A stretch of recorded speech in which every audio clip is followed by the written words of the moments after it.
Cortez? Kevin? You do that. I'm going to get them on this line. Cortez, are you with us? Give me the code. Hello, Kevin? I know we just. Hello, can you all hear us? Hello now. Hi, can you hear us? Cortez? Give me the Can you guys hear?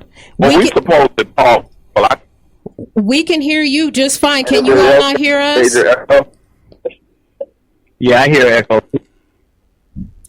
Cortez, can you hear me? Are we being intercepted, anonymous? No, that means, dude, 90 times, I'll tell you right now, 9 times out of 10 when you hear that bullshit, that means you're freaking, like, you know what that means. Yeah. Well, Can I think you all hear us? a lot of times, too, if somebody's on a speakerphone or a Bluetooth, it'll echo on us. So. No, I never use that stuff for phone calls because that shit can be... Me either. I already know what it does. That's Hello, are you guys with us? Yeah. Okay, Yes, you can ma'am. hear us now? Yes, Oh, goodness. Yeah, Okay. we couldn't hear you. And we could hear Right. you just fine, but you could not hear us. I do apologize for that. You know, just we in case we apologize get for cut any off, language that you know heard this, that we that I didn't know can you could continue hear. to hear you guys. You guys can continue to broadcast. And I'm going to do everything in my power to get it back. So in case I get cut off, please keep going because you're broadcasting. People are listening to you live. And this is what I want. And this is real radio, people. This is where things happen. You have to adapt and overcome. But I'm grateful that by the glory of God that we got these auspicious men and women on this phone talking about this real issue. And we're going to do everything we can to keep this bad boy 100. So fellas, y'all keep going. I'm going to get back in that room and I will be right back with y'all. I'm going to give y'all back to my queen, my lady. Then, brother, if you don't mind, what I'll do before we start, DJ Smooth, I'm going to go ahead and start the conversation. And I'd like for us to touch on the... First, I'd like to start off by saying that we wish the best wishes and respect to all of the families who lost a family member Most this definitely. week. Most Be definitely. it the Dallas police officers, the young man who was charged, or was blown up by the new policing techniques, I guess.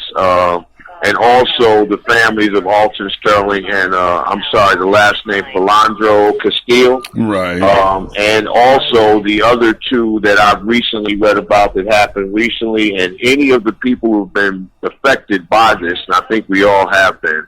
And I would like for us to keep these people in our thoughts because, as I stated, none of us on this call, none of the groups on this call are promoting wanton violence against anyone, regardless of your race, color, religion, or anything like that. So with that said, I would like to actually start the dialogue by asking a question.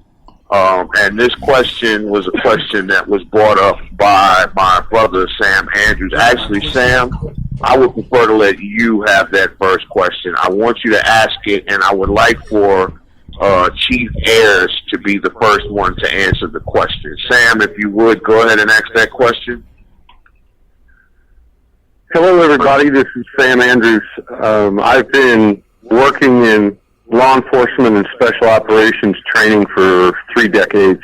I've trained thousands of men, mostly SWAT teams when you're talking about police officers, but I've also trained regular cops in patrol rifle classes and other types of firearms skills. And I have a question for our law enforcement experts. In your opinion, what percentage of law enforcement shootings in America are legitimate, and what percentage may there be work that needs to be done to hold people accountable? Maybe the shootings weren't justified. How do you see that? 80-20, 50-50? Where does it fall for you in your experience? Well, it's Chief Ayers for Capitol Heights Police Department in the state of Maryland. I did over 20 years in Prince County Police Department.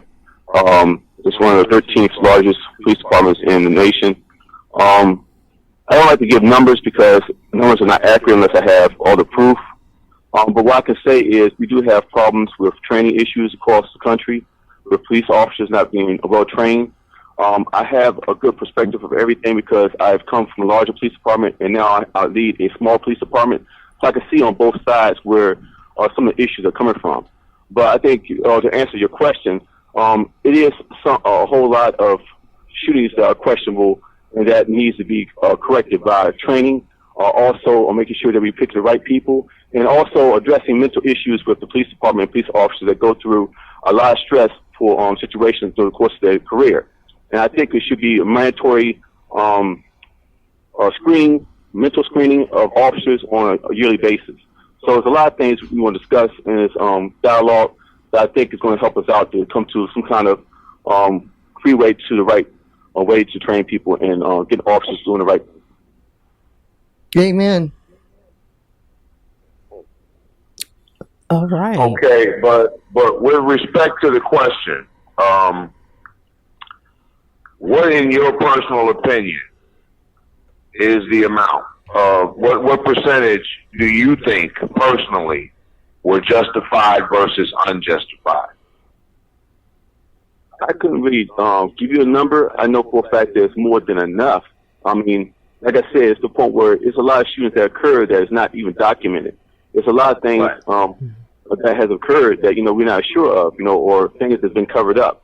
So, yes, I think it's a large number, but to give you a number that I don't have access to, I don't want to speak on that, but I know for a fact one is more than enough. If I could chime in, this is Mia. Can I ask you a question, Chief? Wait. We want to have some decorum. The young lady, my queen, was speaking, and then you're next, brother, okay? Go ahead, Queen. They do state that 1 in 3 African-American males who are shot by the police are unarmed, and that's just with black males. And that is statistics that are, they say, under. Those are based on police statistics. So we likely say that we don't even know what's legitimate anymore because they're claiming they have guns when they've got, like, donuts in their pocket. Like, it's not a legitimate thing. But just based on actual statistics where they claim they're telling the truth, it's 1 in 3 black males. And now you, brother, I'm sorry? I want to ask him a question. Is there a need for law enforcement in the departments? Because I have a few friends who became police officers, and they said they became police officers because they needed a job. So, most on the force, do they feel that way because they're able to pass the test, or do y'all have a psychological type of program that they go through that they have to understand the risk? Because I know fear is something else when you're out dealing with other people. Yes, that's true. Major departments like the one I came from, Prince County, we have a major screening, a psychological screening that each officer, before they wear the badge, or even start the academy, have to go through. But you got to realize that you do have some things that fall through the cracks. Going back to your question in reference to jobs, yes, when we had the problem a couple of years ago where, people were losing jobs and jobs were scarce and people were going to college and coming out can't find jobs and career, we have a large amount of people that were joining the police department that were doing it for a job only. I call a police officer, law enforcement is a passion. I think it's almost like a sacred job. It's something that it's not a career. It's almost like a calling. And you have those that are there don't take the oath correctly or seriously. So yes, we have those kind of issues in these departments. May I expound on that, if I may? This is DJ Smooth. And I'd like to give one more person an opportunity to address what was just said before we switch gears, because we have about an hour left and we have a lot of ground to cover. Well, this is DJ Smooth chiming in. Statement or comment they'd like to make, and if so, state your name, who you're affiliated with, and then go ahead and ask your question or state your comment, please. This is DJ Smooth chiming in. Can you all hear me? We got people going. So okay. What I'm going to do is I am going to take this show over our hour limit, and because the 2 hours isn't enough time to really give you guys the opportunity to talk about these issues. And this is important and very dear to my heart. Kevin understands, given my past and growing up in the 60s. But I do want to make this one statement, and this is to the police chief. Would it be a wise thing, and this is a twofold question I ask, when these cops are hired, and like that other gentleman said, being an officer is a calling. It's not a job. I'm a veteran. And when I went to serve in this United States military, I knew I was called to serve. So therefore, I had an obligation to protect this country and everybody in it. Now, with that being said, would it be wise to implement some sort of psychological test or some sort of character test? And, I'm throwing things out there because I have no clue what it takes to become a cop, just as an American citizen doesn't have a clue what it takes to become a soldier.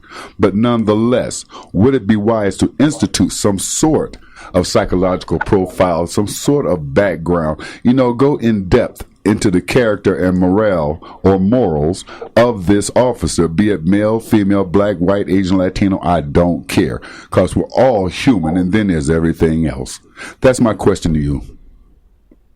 Right. I know for a fact in the state of Maryland, we under umbrella with Department of Corrections on how to actually recruit and how to do the background investigations. It's a long process. Normally it takes between 4 to 6 months to actually get a person through just to get them to be selected to go to the academy. It's a lot of training and a lot of ways to go ahead and make sure a person has mental stability.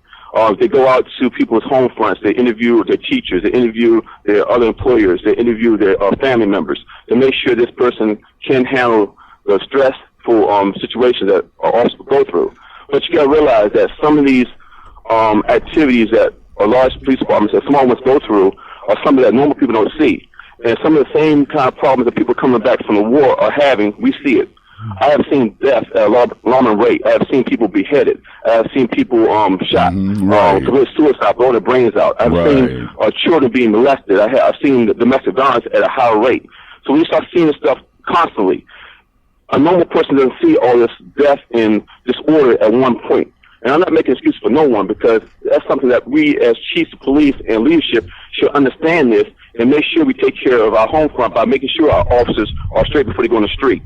The problem I have is when we have our first line supervisors, know a person's having a bad day and we send them out. What I do is make sure that my officers stay put. If my officers have a bad day, or I know for a fact they're going through a stressful situation at home, they don't go on the street. And that's what we call being responsible policing, because we can't have a bad day. We can't have an officer out there that's thinking about his domestic situation, or thinking about his financial situation, or thinking about a situation on the street that he can't get over. He has to be taken off that street, or she needs to be taken off that street immediately. Right. We have a lot of room to change by self-policing ourselves and being good, responsible stewards of our powers. We have power to arrest. We have power to take a person's life. Right. That's the ultimate power to give to an individual. So to answer your question, yes, we should have mental checks at least yearly to make sure that our officers are stable to be out there on the street.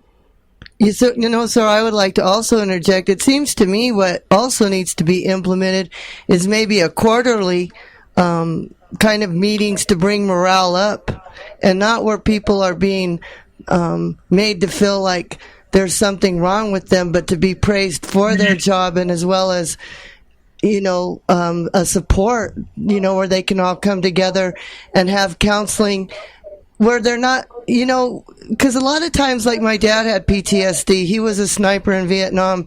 And, you want to go in and feel like you're not exposing yourself, but maybe in a group where you're being talked to. And if you want to talk, kind of like AA, you can have a round table and a counselor where you can talk if you want to.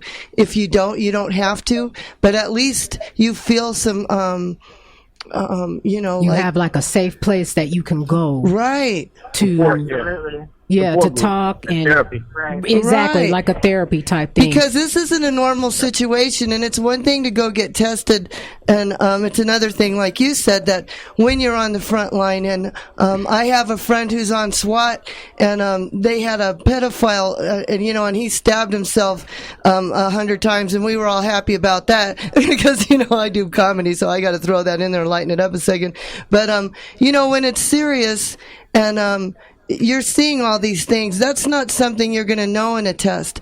And I also feel like there's a lot of bad media going around, and a cop could be good, but, then there's this social perception, and it puts everybody on edge, too. And so I like to see also the positive police social media. But all that said, everybody has an opinion. There's all this stuff flying around. I honestly